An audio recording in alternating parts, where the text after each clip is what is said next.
আল্লাহ রাব্বুল আলামিন বলছেন সুমউম বুকমুন উমিয়ুম লা ইয়াকিলুন, তাদের কান আছে শুনে না, চক্ষু আছে দেখে না, মুখ আছে তারা বোবা বলতে পারে না। লা ইয়াকিলুন, আমি মানুষকে আকল দিয়েছি, তাদের আকল দিই নাই। তাদের আকল নাই, তাদের গোর ফিকির করার কোনো চিন্তা ভাবনা তাদের নাই। এই শক্তিটা আল্লাহ তাআলা দেয়নি। আল্লাহ রাব্বুল আলামিন বলছেন ওই সমস্ত প্রাণীর মতো মানুষ যারা আল্লাহর কোরআনকে মানে না, যারা আল্লাহর আয়াতগুলোকে মানে না। তো এখানে তো আল্লাহ রাব্বুল আলামিন খুব শালীনতার সাথে কথা বললেন, শুধু উদাহরণ দিলেন পশুর মতো, যেই পশুরা তার মালিকের আওয়াজ শুনতে পায়। লা বেমা লা ইয়াসমাউ ইল্লা দুআ ওয়া নিদা, কিন্তু সারা চিৎকার ধবনি ছাড়া আর কিছু শুনতে কিছু বুঝতে তারা পারে না। যে প্রাণী কেন? লা ইয়াকিলুন, আল্লাহ তাকে আকাল দেয়নি, গৌর ফিকির করার, চিন্তা ভাবনা করার তাকে আল্লাহ তাআলা আকল দেয়নি। আল্লাহ রাব্বুল আলামিন সেই গৃহপালিত পশুর সাথে কি করেছেন?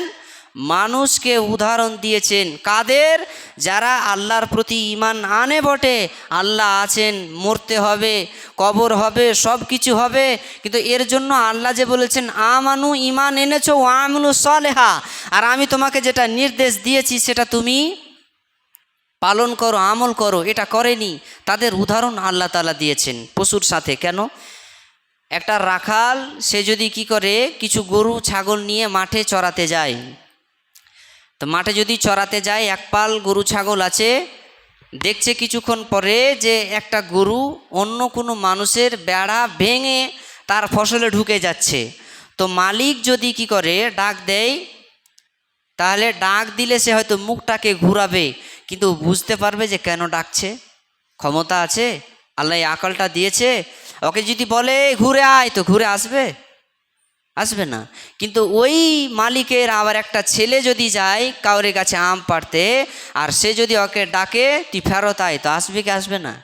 আসবে। কেন? এর ভিতরে আল্লাহ তাআলা আকাল দিয়েছেন।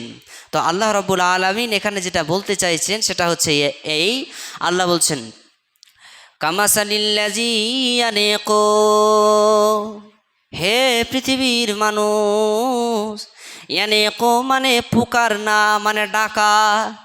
তোমাদের মসজিদে প্রতিদিন তোমাদেরকে ডাকা হয় 5 বার করে, 5 বার করে তোমাদের মালিক ডাকে।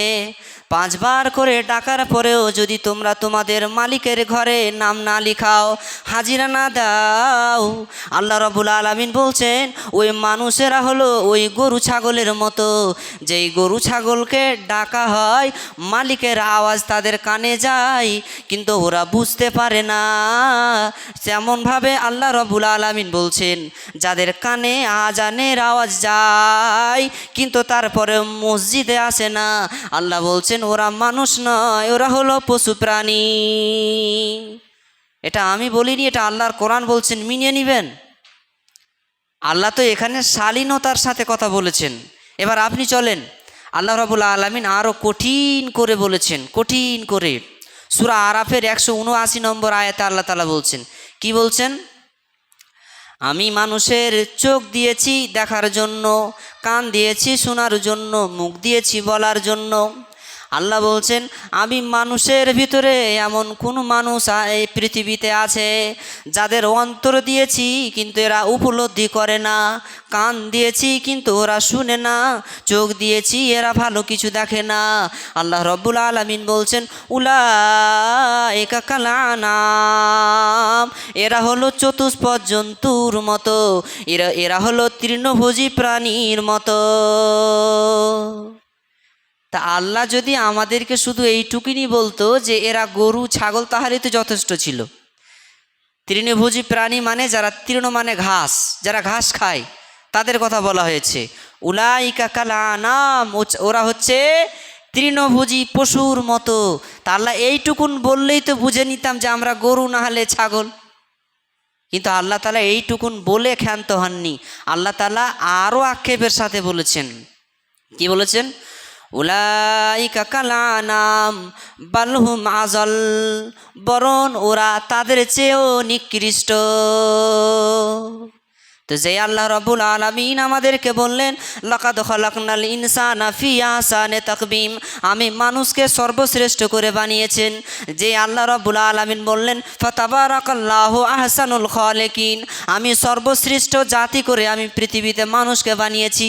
সেই আল্লাহ রাব্বুল আলামিন বলছেন উলাইকা কাল আনাম বাল হুম আযাল, এরা হলো কুকুর শৃগালের মতো, বরং তার চেয়েও নিকৃষ্ট।